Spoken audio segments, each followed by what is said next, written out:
Welcome to our YouTube channel top MCQ classes.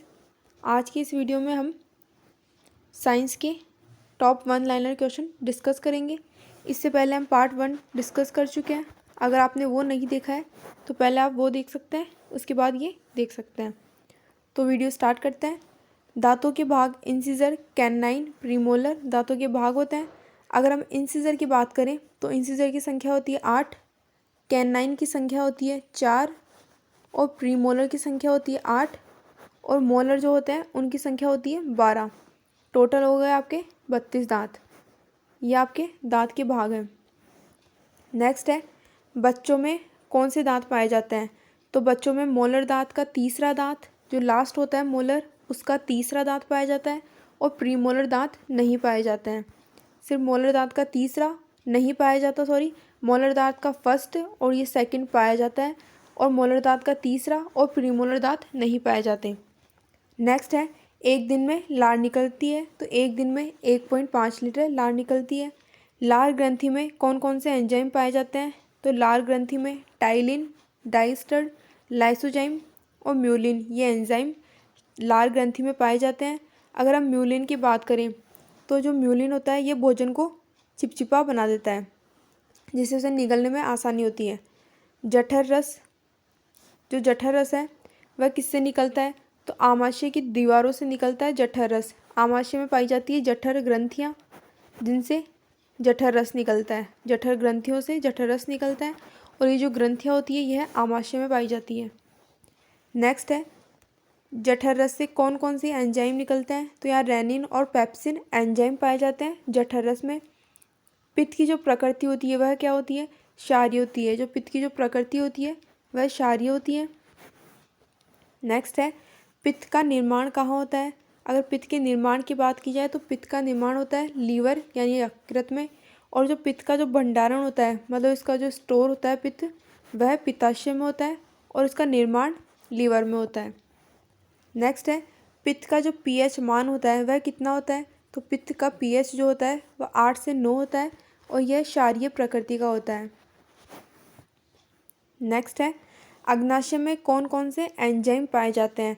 तो जो अग्नाशय होता है उसमें कौन कौन से एंजाइम पाए जाते हैं। उसमें लाइपेज, एमाइलेज और ट्रिप्सिन, LAT, लाइपेज, अमाइलेज और ट्रिप्सिन ये अग्नाशय में एंजाइम पाए जाते हैं।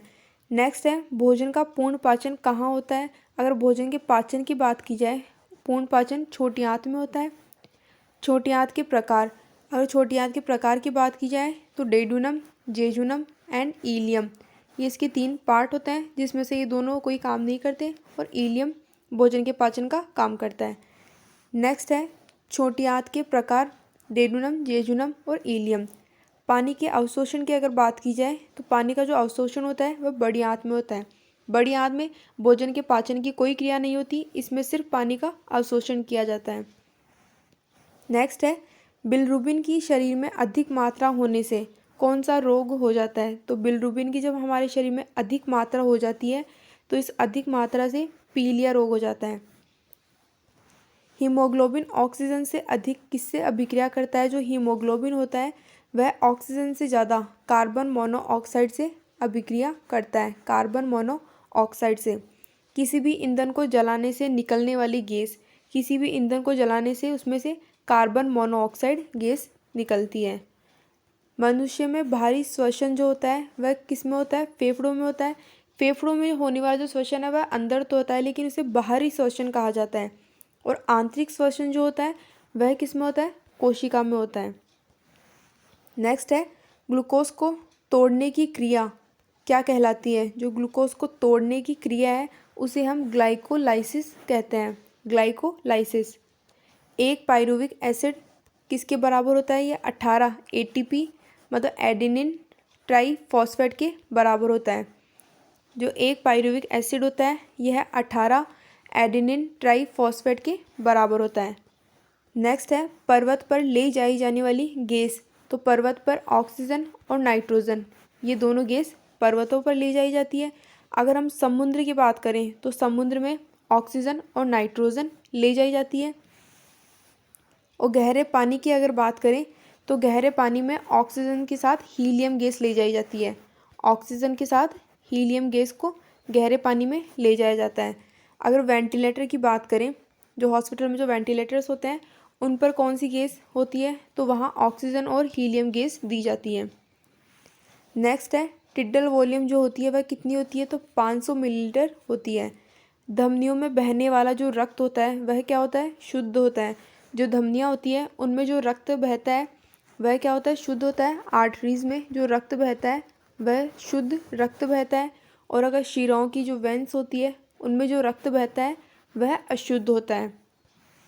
धमनियाँ रक्त को ले जाती है। जो धमनियाँ जो होती है धमनियों में शुद्ध रक्त बहता है, इसलिए शुद्ध रक्त जो होगा हमारा हार्ट जो होता है वह हार्ट से शरीर तक ले जाती है। जो धमनियाँ होती है वहाँ शुद्ध रक्त बहता है और वह उस शुद्ध रक्त को हमारे हार्ट से हमारी बॉडी में ले जाती है। अगर शिराओं की बात करें तो शिराओं में जो रक्त बहता है वह अशुद्ध रक्त बहता है और जो शिराएँ जो होती हैं वह रक्त को शरीर से हृदय में लेकर आती है उसे प्योर करने के लिए।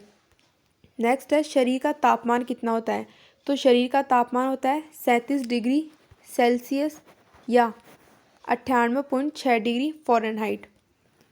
हृदय में रक्त सबसे पहले पहुंचता है। जो हृदय जो हमारा हृदय होता है उसमें सबसे पहले जो रक्त जो प्यूरिफाई करने के लिए जो रक्त आता है वह सबसे पहले कहाँ पहुंचता है, तो हृदय के 4 पार्ट होते हैं। एक दायां आलिंद होता है, बायां आलिंद होता है और दायां निलय बायां निलय।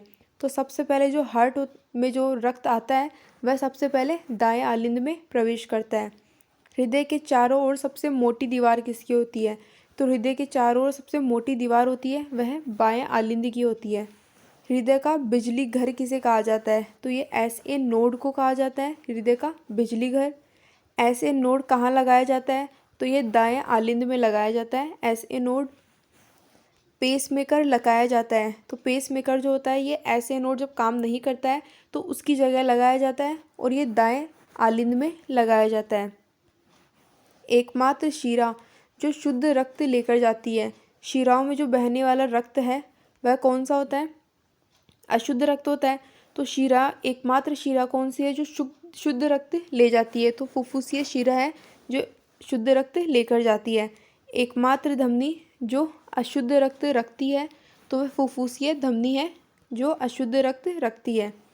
हृदय का सफल ट्रांसप्लांट किसने किया था, अगर इसके हार्ट के सफल ट्रांसप्लांटेशन की अगर बात करें तो क्रिश्चियन बर्नार्ड ने किया था। हृदय की आवाज़ किससे सुनी जा सकती है, उस यंत्र का नाम बताना है, तो उस यंत्र का नाम है स्टेथोस्कोप। हृदय एक मिनट में कितनी बार धड़कता है, तो हृदय 1 मिनट में 72 बार धड़कता है। BP किसके द्वारा जनरेट होता है, तो हमारा जो BP होता है जिसे चेक किया जाता है वह किसके द्वारा जनरेट होता है, तो जनरेट होता है यह बाएं निलय के द्वारा। हृदय का सिकुड़ना, हृदय का सिकुड़ना क्या कहलाता है, तो हृदय जब सिकुड़ता है तो हम उसे बोलते हैं सिस्टोलिक और हृदय जब फैलता है तो उसे बोलते हैं डिस्टोलिक। और जो BP होता है, BP का जो मान होता है वह होता है 120 से 180 होता है, ये 120 तो होता है सिस्टोलिक, हृदय का सिकुड़ना होता है। और हृदय का फैलना जो डिस्टोलिक होता है वह 80 होता है। वह ग्रंथि जो BP को बढ़ा देती है, BP को बढ़ाने वाली ग्रंथि कौन सी है, तो एड्रेनलिन जो ग्रंथि होती है वह BP को बढ़ा देती है। और BP को कम करने वाली जो ब्लड प्रेशर होता है उसे कम करने वाली ग्रंथि कौन सी है, तो थायराइड ग्रंथि होती है जो हमारे गले में पाई जाती है। ये क्या कर देती है, BP को कम कर देती है। अगर बात करें एड्रेनलिन ग्लैंड की तो यह हमारी किडनी के नीचे पाई जाती है, किडनी के ऊपर पाई जाती है एड्रेनलिन ग्लैंड। नेक्स्ट है हाइपरटेंशन क्या होता है, हाइपरटेंशन मतलब होता है हाई BP। इसमें जो आपका जो नॉर्मल होना चाहिए 120/80 होना चाहिए, इसे जो होता है बढ़ जाता है और इसी को हाइपरटेंशन कहा जाता है। जब ये लो हो जाएगा तो इसे बोला जाएगा हाइपोटेंशन, यहाँ हाइपोटेंशन आएगा, यहाँ हाइपोटेंशन। जब ये लो हो जाएगा तो इसका मान हो जाता है 100 से 60 हो जाता है। रक्त का अध्ययन क्या कहलाता है, तो रक्त के अध्ययन को क्या कहते हैं, सेरोलॉजी या हेमेटोलॉजी कहा जाता है। रक्त का pH कितना होता है, तो रक्त का pH 7.4 होता है। रक्त कहाँ बनता है, तो रक्त जो होती है बोन मैरो में बनता है। गर्भ में पल रहे बच्चे में रक्त कहाँ बनता है, जो गर्भ में जब शिशु होता है तब जो रक्त बनता है, तो बच्चे में जो रक्त बनने वाला रक्त होता है वह लीवर के मेसोडर्म में बनता है। ब्लड बैंक ऑफ बॉडी किसे कहा जाता है, तो blood bank of body spleen या प्लीहा को कहा जाता है। इसी को आरबीसी का कब्रिस्तान भी कहा जाता है। नेक्स्ट है, प्लाज्मा से फाइब्रिनोजन को हटाने से क्या बचता है? तो जब प्लाज्मा से हम फाइब्रिनोजन को हटा देंगे तो वहाँ से सीरम बचता है। आरबीसी का दूसरा नाम क्या है? तो आरबीसी का दूसरा नाम एरिथ्रोसाइट है। आरबीसी का जीवन काल कितना होता है? 120 दिन का होता है। रेड ब्लड सेल्स, इसका दूसरा नाम है एरिथ्रोसाइट और उसका जीवन काल जो होता है वह 120 दिन का होता है। नेक्स्ट है, आरबीसी का कब्रिस्तान किसे कहा जाता है? तो जो स्प्लीन या प्लीहा है उसे आरबीसी का कब्रिस्तान कहा जाता है। नेक्स्ट है, फेरस की कमी से कौन सा रोग होता है? जो फेरस है उसकी कमी से एनीमिया रोग हो जाता है हमारी बॉडी में। डब्ल्यूबीसी का दूसरा नाम क्या है?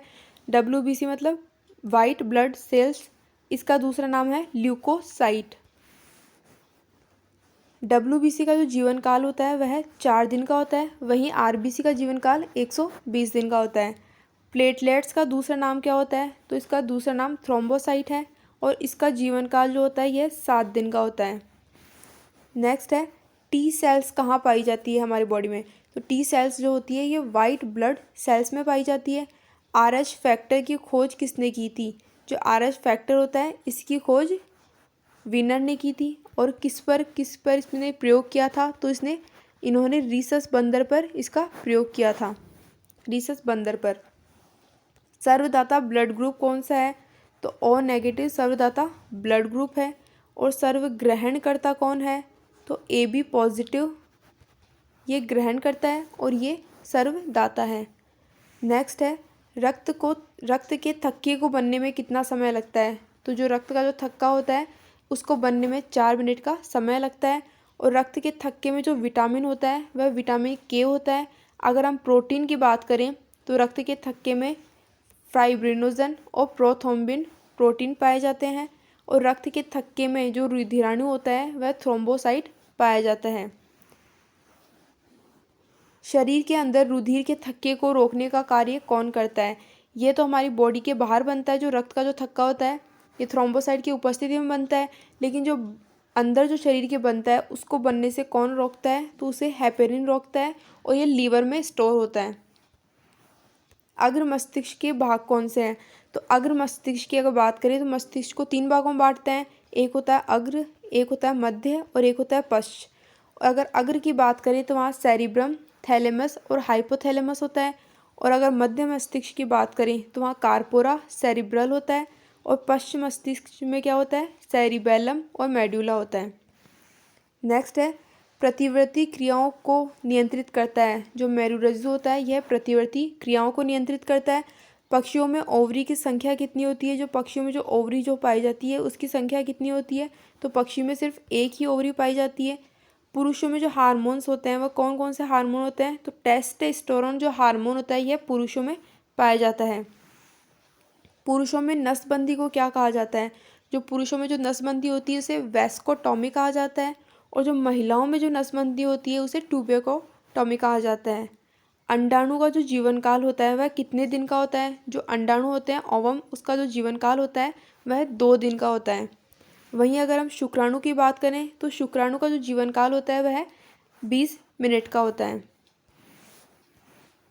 नेक्स्ट है, निषेचन की क्रिया कहाँ होती है? जो निषेचन की जो क्रिया होती है, फर्टिलाइजेशन की जो क्रिया होती है वह फॉलोपियन ट्यूब में होती है। शिशु को भोजन किससे मिलता है? जब शिशु जब गर्भ में होता है तो उसे भोजन गर्भनाल से मिलता है। नेक्स्ट है, शिशु गर्भाशय में किस झिल्ली में रहता है? जो शिशु जब गर्भाशय में होता है तो वह एक झिल्ली में रहता है और उस झिल्ली को इम्योटिक सैक झिल्ली कहा जाता है। महिलाओं में कौन कौन से हार्मोन्स पाए जाते हैं? तो महिलाओं में एस्ट्रोजन, प्रोजेस्टेरॉन और रिलैक्सिन ये 3 हार्मोन होते हैं जो ये महिलाओं में पाए जाते हैं। नेक्स्ट है, सबसे मीठी शर्करा कौन सी होती है? सबसे मीठी शर्करा होती है फ्रक्टोज। कीट व मछली का बाहरी आवरण जो होता है वह काइटिन का बना होता है। ये कई बार पूछा गया है। कीट और मछली का जो बाहरी आवरण होता है यह काइटिन का बना होता है। पेड़ की जो छाल होती है यह भी सेल्यूलोज की बनी होती है।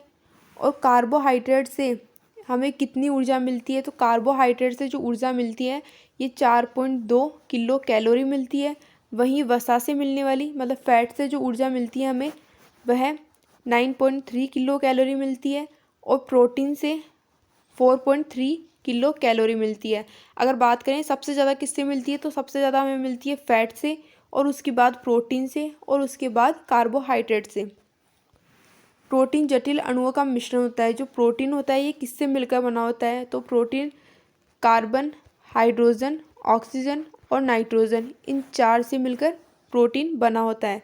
एक प्रोटीन जो होता है ये 20 अमीनो अम्ल के बराबर होता है, जिसमें से 10 हमारी बॉडी में पहले से अवेलेबल होते हैं और 10 हम भोजन होता है उसके माध्यम से ग्रहण करते हैं। सबसे बड़ा प्रोटोजोआ होता है एसिटाबुलेरिया, सबसे बड़ा प्रोटोजोआ होता है। अगर सबसे छोटे प्रोटोजोआ की बात करें तो माइकोप्लाज्मा, ये सबसे छोटा प्रोटोजोआ होता है। हरा प्रोटोजोआ किसे कहा जाता है, अगर हरा प्रोटोजोआ की बात करें तो पैरामीशियम जो होता है, पैरामीशियम उसे हम हरा प्रोटोजोआ कहते हैं। हरा प्रोटोजोआ पैरामीशियम को कहा जाता है। अमीबा किसके द्वारा गति करता है, जो अमीबा होता है ये कुटपाद विधि द्वारा गति करता है। उत्तक पाए जाते हैं, जो उत्तकों की जो उत्पत्ति है वह कहाँ से हुई थी, तो उत्तकों की उत्पत्ति सिलेंडेटा संघ की हाइड्रा जेलीफिश से उत्तकों की उत्पत्ति हुई थी। नेक्स्ट है किसान का मित्र किसे कहा जाता है, तो किसान का मित्र केंचुआ को कहा जाता है। केंचुआ किसके द्वारा गति करता है, तो यह सीटी द्वारा गति करता है। केंचुआ पर परासरण आघात मतलब कि केंचुआ की जो मृत्यु होती है वह नमक के द्वारा होती है, इस पर नमक डाल देने से ये ख़त्म हो जाते हैं। जंतुओं का सबसे बड़ा संघ, अगर सबसे बड़े संघ की बात की जाए तो जंतुओं का जो सबसे बड़ा संघ है वह है आर्थ्रोपोडा और कीटों का सबसे बड़ा संघ भी आर्थ्रोपोडा को कहा जाता है। जंतुओं का दूसरा सबसे बड़ा संघ, पहला तो आर्थ्रोपोडा है, सेकंड है मोलस्का। बाहरी निषेचन किस में होता है, अगर बाहरी निषेचन की बात की जाए तो ये मेंढक में बाहरी निषेचन होता है। मनुष्य किस संघ में आते हैं, तो मनुष्य कार्डेटा संघ में आते हैं। सबसे बड़ा पक्षी कौन सा है, तो सबसे बड़ा है शुतुरमुर्ग और सबसे छोटा पक्षी है हमिंग बर्ड और उल्टा उड़ने वाला पक्षी है गुंजन और सबसे तेज उड़ने वाला पक्षी है अबाबिल। आज की यह सीरीज़ यहीं ख़त्म होती है। इससे पहले हम एक पार्ट अपलोड कर चुके हैं, अगर आपने वो पार्ट नहीं देखा है तो आप वो पार्ट भी देख लेना। इसमें हमने सिर्फ बायोलॉजी के क्वेश्चंस डिस्कस किए हैं। अभी हमारे 2 टॉपिक बाकी हैं जिसमें हम विटामिन्स और डिजीज़ के बारे में डिटेल से पढ़ेंगे, क्योंकि उसको MCQ के थ्रू डिस्कस करना काफ़ी MCQ हो जाती है, इसलिए हम इसका अलग से पार्ट बनाकर डाल देंगे।